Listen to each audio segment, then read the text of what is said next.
আসলে আমরা বহুদিন পর কিশোরগঞ্জের এমন একটি জায়গায় আসলাম, দীর্ঘদিন যেটা শুনেছিলাম যে তিস্তা ব্যারেজের বরাবর দক্ষিণ পাশে কিশোরগঞ্জ, এই কিশোরগঞ্জের নীল সাগরের মাঝখানে এমন একটি কবর ছিল যেটি বুলডোজার দিয়ে ভাঙার চেষ্টা করার পরেও সেটিকে ভাঙানো যায় নাই। আর পানি আসলে এটি উপরে ভাসে, আবার পানি নিচে গেলে সেটি নিচে ভাসে।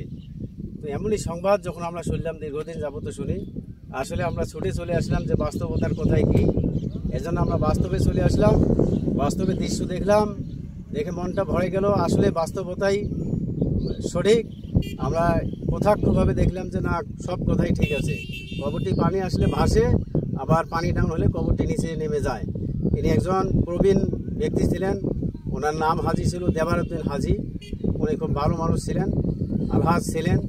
আমরা সবাই দোয়া করি আল্লাহ যেন ওনাকে বেহেশত নসিব করেন, আর ওখান থেকে আমরা শিক্ষা নেব, আমরা যেন ভালো হতে পারি। আল্লাহ আমাদের সবাইকে তৌফিক দান করুক। আল্লাহুম্মা আমিন। আসসালামু আলাইকুম, ধন্যবাদ। বুঝছে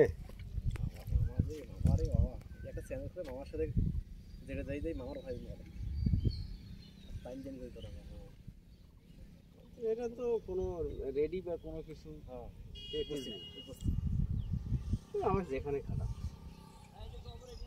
হ্যাঁ, এদিকে এসো, এদিকে এসো।